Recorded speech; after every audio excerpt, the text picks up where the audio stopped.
the third G20 Tourism Working Group meeting at the beautiful location of Srinagar.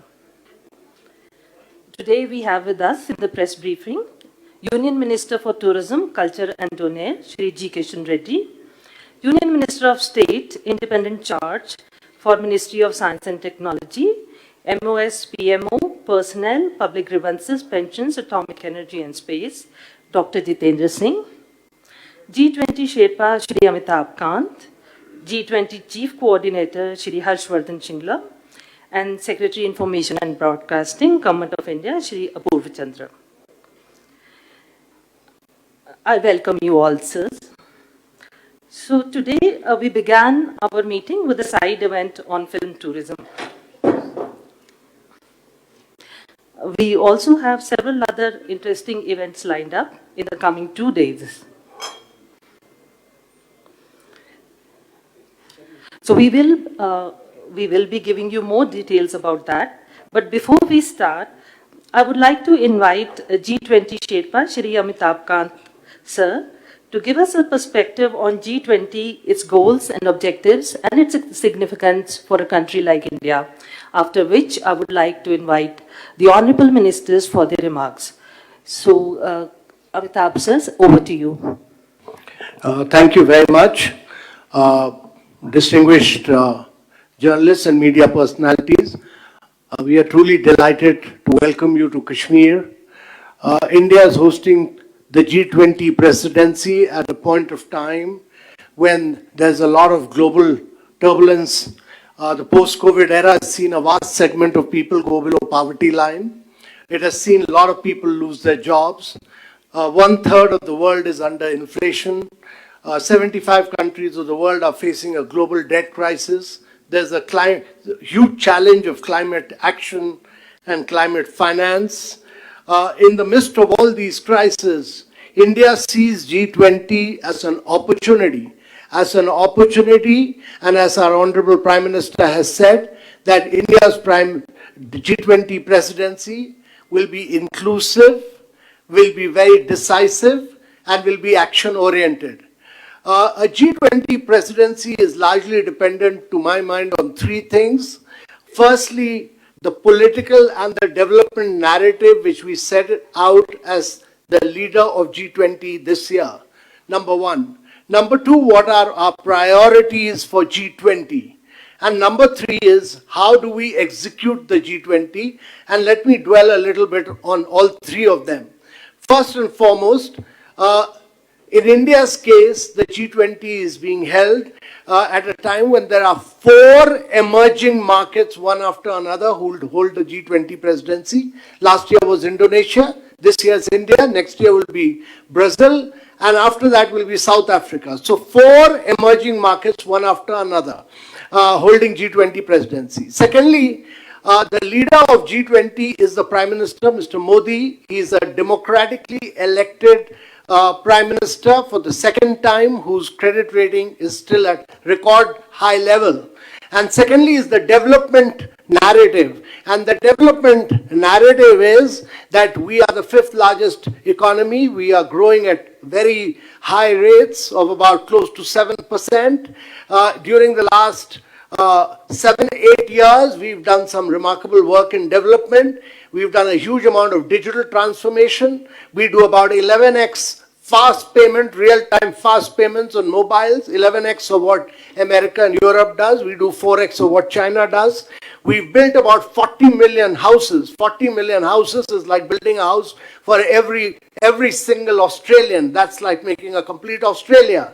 We've provided toilet connection to over about 110 million Indians, which is like providing toilet connection to every single person living in Germany. And we provided piped water connection to 243 million Indians, which is like providing a water connection to every single person in Brazil.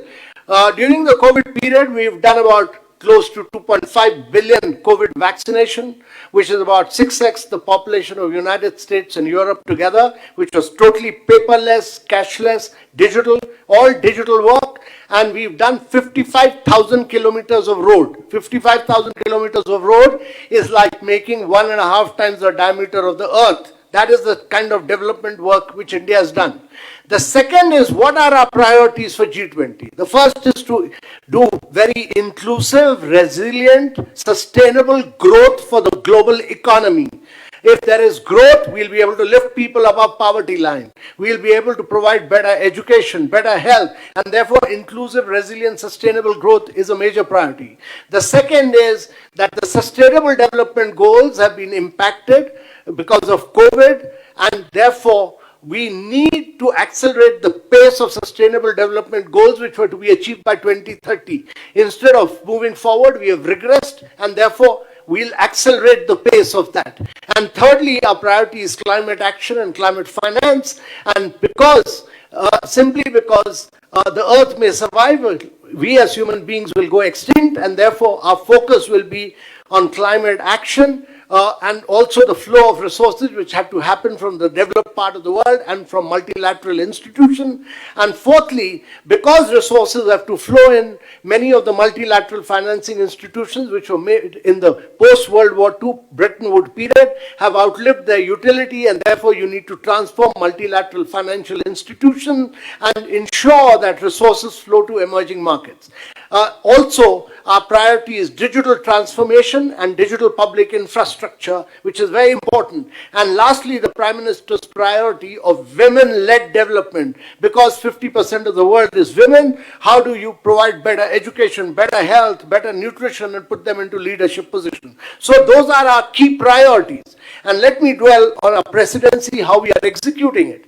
Unlike other countries which do G20 presidencies in their capital or one or two cities, India thought of making this G20, as our Prime Minister felt that it should be a people's presidency. And we take it out to all the states of India. So India is bigger than 25 countries of Europe in size and scale. So we are hosting this G20 in 60 cities of India. Over 215 meetings in 60 cities of India. This is unparalleled and has never been done before. And let me tell you, ladies and gentlemen, that we've done almost about 115 meetings of G20 already, and we've had a very good response from the people of India. We've had a very good response from all the G20 countries and the invitee countries and all the international organizations. So the meeting which is being held in Kashmir is very, very important for us, because we believe in peace, we believe in progress, we believe in prosperity. We also believe that tourism is a major driver of growth, and that it is a very major driver of job creation. And that film tourism here, which was the subject of today's side discussion, will be a very major area of growth for Kashmir in the years to come. And therefore, ladies and gentlemen, with these few words, I'll conclude, and I'll request the Honorable Ministers to dwell on this. But this is a broad perspective of what India has done so far under G20. Thank you very much, sir, for your interesting overview. Moving ahead with our press conference, I would like to invite Dr. Jitendra Singh for his remarks now. Thank you. At the outset, I must thank Prime Minister Modi for having chosen Srinagar and Jammu and Kashmir for one of the 60 venues where these G20 events are being held. And I also must appreciate our friend, Minister for Tourism, Shri Kishan Reddy ji and his team for having very diligently, meticulously planned this event. A few words about what it means to have it in Srinagar, and then 2 words about what it means to dedicate today's deliberations to film tourism while we hold this event in Srinagar. I think my first thought is that the very fact that we are holding it in Srinagar, in Jammu and Kashmir, is itself an achievement of sorts. The content of it comes later. And I'm sure the delegates coming from other places would be able to falsify the kind of perception or narrative which is sought to be created either by certain vested interests on the one hand, or some other self-styled cynics, critics, or self-righteous commentators. You've seen for yourself, and this is an opportunity for you to see with your own eyes what it's all about. Jammu Kashmir has moved on. the common man has moved on. And I would say the common man walking on the streets of Srinagar wants to be a part of the development journey led by Prime Minister Modi. He's seen two generations of Kashmiris being sacrificed at the altar of Pak-sponsored terrorism. He's no longer in a mood to succumb to that. And let's not forget, and we owe it also, that the youth of Kashmir is highly aspirational. Sometimes I tend to think that the Kashmiri youth, the youth of Jammu and Kashmir, sometimes is much more aspirational than his counterparts in the rest of the countries. I have an opportunity to travel across 2-3 states of the country every week. The youth here is more aspirational, highly forward-looking, also well-informed, and therefore he can see the enormous avenues unfolding across the country under the leadership of Prime Minister Modi in the last 9 years. He doesn't want to miss the bus. Amitabh was just now referring to, we are now startup number 3 in the world. It's not a small achievement. We just had about 300 startups when we started in 2014. Today we are close to 1 lakh. We have crossed 97,000. We are 115 unicorns, out of which almost 60 unicorns have a founder or co-founder as a woman. In Global Innovation Index, we were standing at 81. We have jumped 41 steps up. We are now 40. And I think more than any youth anywhere else, it is the youth in Jammu and Kashmir who is awakened to this fact. We are now a part of a global journey and he doesn't wish to miss it. I think it's very evident before all of you. I, like many of you, have been a frequent visitor here, have been part of this soil.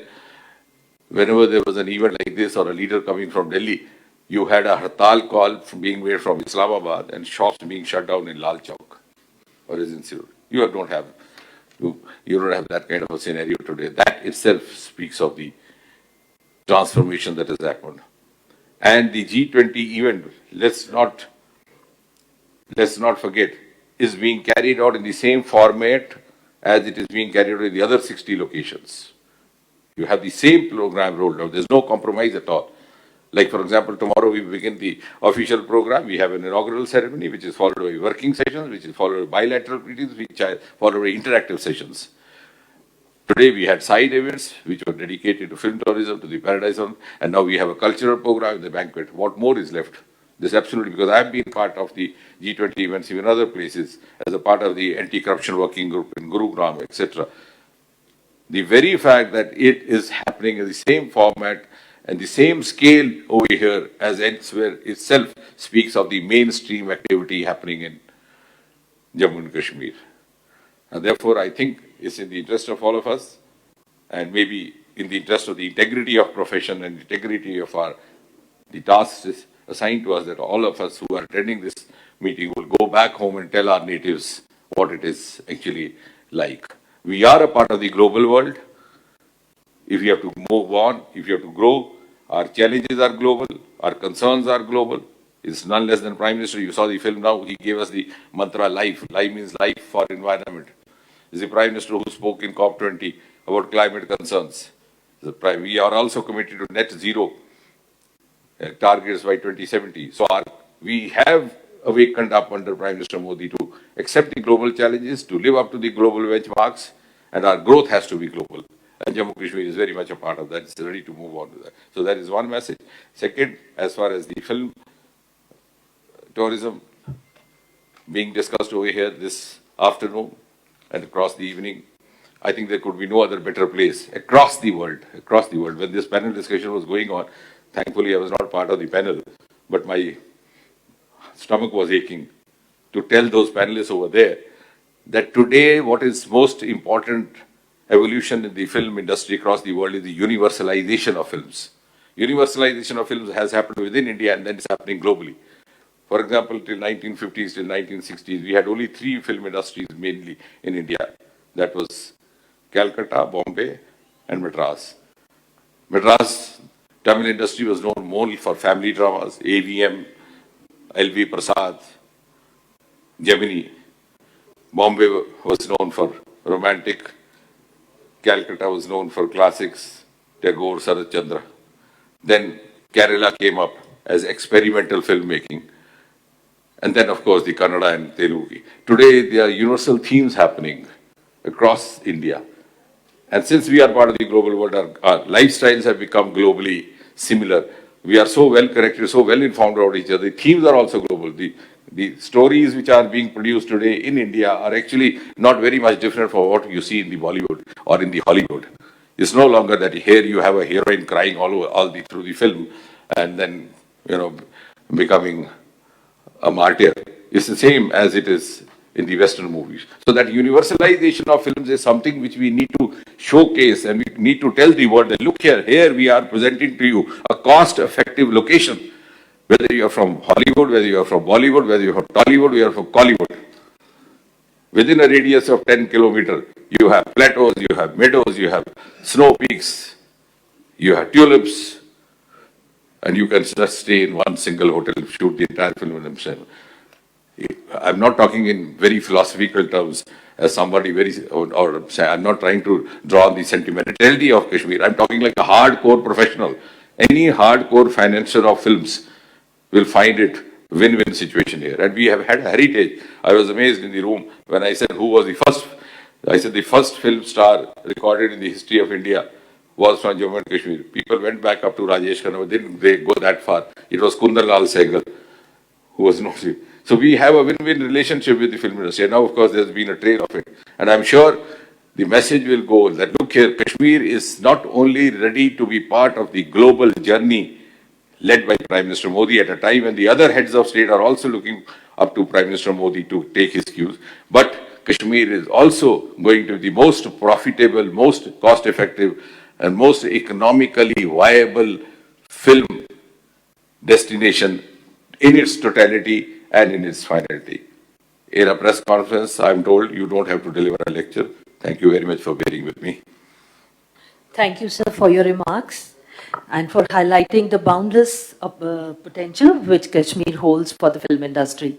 Now, sir, I invite Union Minister for Tourism, Shri G. Kishan Reddy, to share his views. Friends, Government of India,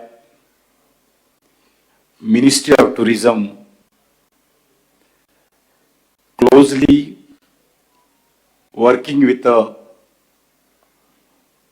all the ministries in a whole of government approach. Not only Government of India Ministry, we are also working with all the state governments in India. Every ministry, they have taken some responsibility for tourism encouragement and develop infrastructure activity to encourage foreign tourists and domestic tourists. And also, Government of India committed to working with all the G20 countries, invited countries, and all international organizations to promote sustainable tourism and sustainable practice. Friends, just now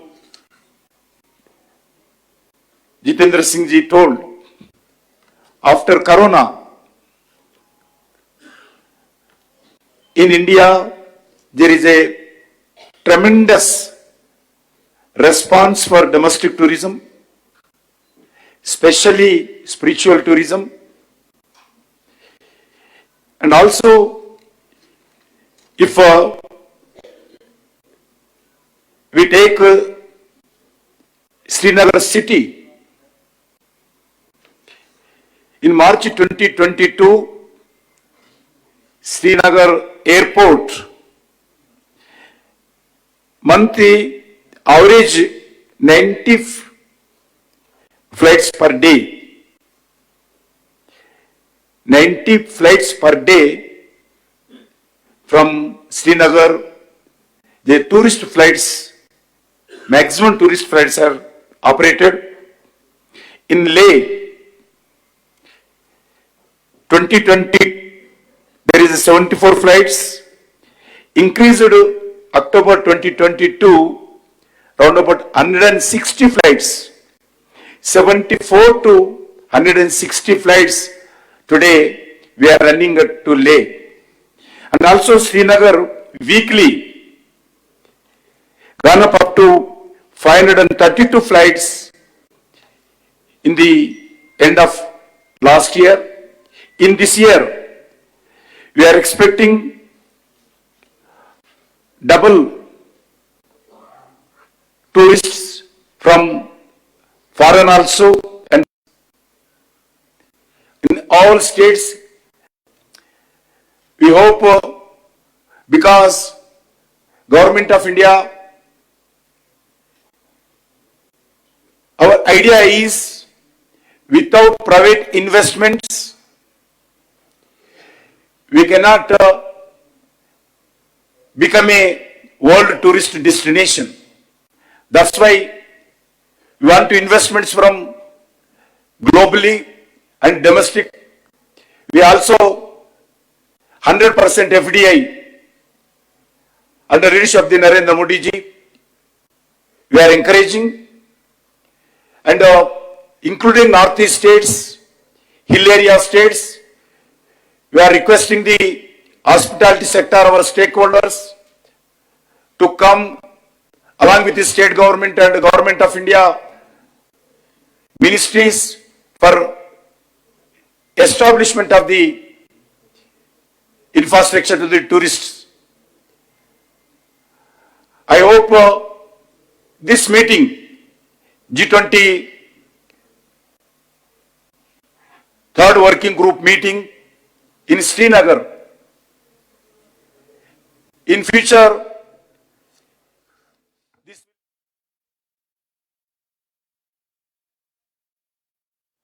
not only domestic tourists, more and foreign tourists, and also today successfully we discussed the film tourism. We are also discussing tomorrow also same our stakeholders with tourism policy and film tourism. Definitely in coming days,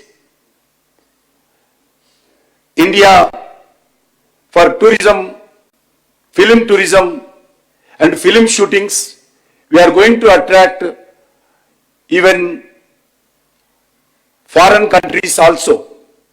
Thank you.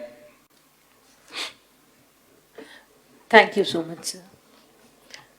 Now I hand over the dice to G20 Chief Coordinator, Shri Harshvardhan Shringla ji.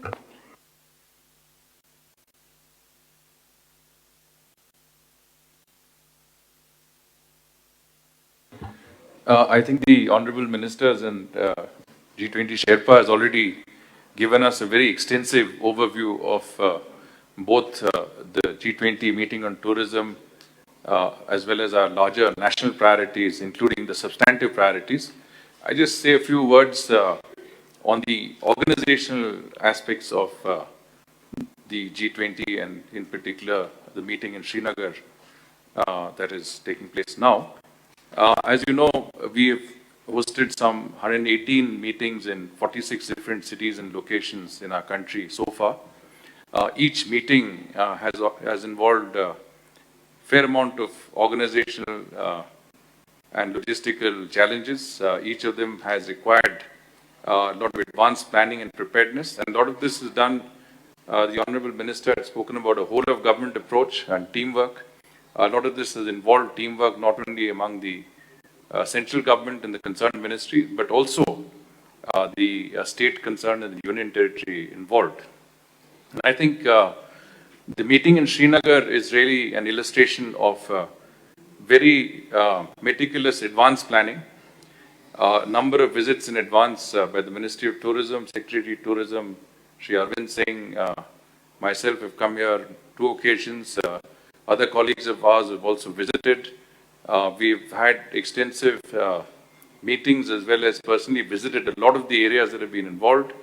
And I must say that in the last few months, I mean, since the time we came here last, the changes have been quite dramatic, quite significant. As you know, Srinagar is also implementing a smart city program, and under the smart city program, we've seen some transformational urban changes. If you drive along the riverfront, the Jhelum riverfront, you'll see a tremendous change in terms of the pedestrian walkway. If you go to some of the marketplaces like the Polo Market, you will see that under the smart city program, the entire cabling, which is fiber optic networks, whether it is the drainage systems, water systems, have all been underground, and the entire area has been converted into pedestrian walkway. And that, I think, will give many of the visitors, especially tourists who are coming from outside the state, an opportunity to witness the best of Srinagar, but also to be able to shop and to be able to look at some of the exquisite handicrafts and craftsmanship of Jammu and Kashmir in person. So from that perspective, I think as you go around the city, you will see some fairly substantial changes and very, very extensive preparation for the G20. And we've always felt that it's important for any G20 meeting in any part of our country to not only prepare for the meeting, but also to make the changes that will make those cities better environments with better amenities, better facilities. And G20 meetings take place with the minimum amount of inconvenience. And that's been the effort all through, including in Srinagar. And a very quick word on also one aspect of the vision of the Prime Minister to take G20 to the grassroots levels. As you heard, we have hosted meetings in 46 locations, but we intend to host it in every state and union territory of India, so 60 different locations. The whole idea is not to have the G20 just in the capital, but to take it across to different parts of our country. So everyone, every citizen in the country becomes a stakeholder, participant in the G20 process. In Jammu and Kashmir, there's been quite an effort. The Union Territory of Jammu and Kashmir and the regional and local governments have cooperated to hold several sessions, walkathons, cycling competitions, information rallies, model G20, thereby getting the message about the G20 and India's presidency of the G20 down to the level of the grassroots level. I think that is what we call through the Jan Bhagidari mode, and I think that has been a very great achievement, not only across the country, but also in particular in the state of Jammu and Kashmir. And as the Honorable Ministers have both pointed out, and so as the Sherpa, there are going to be tangible benefits of bringing a meeting like the G20 tourism meeting to Jammu and Kashmir. Clearly, this is an important tourism destination. We expect 20 million tourists to visit Jammu and Kashmir in the year 2023.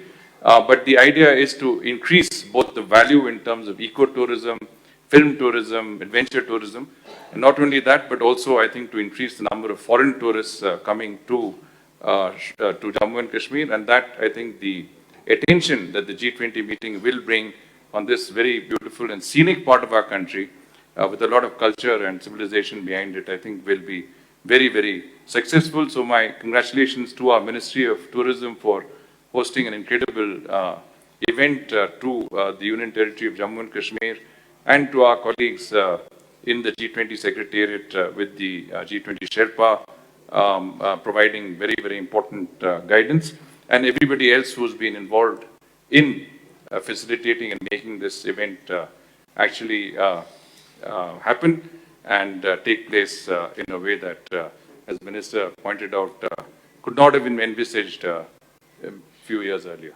Thank you. Thank you, sir. As all of you know, in India, the Ministry of Information and Broadcasting works closely with the film industry to promote the film sector. In this slide, I would request Secretary Information and Broadcasting to present his insights on film tourism. Thank you. I would like to speak on film tourism only in the context of Kashmir, and from my own personal experience. When I came here for the first time to Kashmir, that valley, that was in 1989. And that time we carried vivid memories of Shami Kapoor sliding down a slope clad hill, then of J. Shiv Shankar in Gulmarg in the film Aapki Kasam, and so many others of shikaras in Dal Lake. And that is what attracted us to Kashmir being a young man that time, that is how the films were made and that is what we had seen. But unfortunately, 1989 was the last year before which insurgency started, and thereafter it was a lost almost 3 decades. And India is a young country. More than 50% of our population is below 30 years of age, and our youth have not seen Kashmir in films. But then that has changed in the past 2 years. The fact today is that the film policy of Kashmir was introduced in the year 1921, and more than 400 films have been shot now in Kashmir in the past 2 years, whether it is films, whether it is TV series, whether it is advertisements, and now again, not just whether it is Bollywood, whether it is from Hyderabad, Chennai, from all parts of the country, people are flocking to Kashmir, and our youth will again be able to see the beauty of Kashmir. So we look forward to film tourism in this particular state, and that is what is attracting now tourists again in a big way. The Honorable Minister mentioned that the largest number of tourists visited Kashmir last year, and that is the impact of films. More and more tourists will be attracted, not just Indian tourists, which is happening now, more and more foreign tourists will be attracted. Kashmir has a lot to offer in terms of scenic locations, in terms of culture, in terms of food, and which all of you will be able to experience. And this is going to be the golden era for filming in Kashmir. Thank you. Thank you very much, sir. With this, we move on to the question and answer session. The floor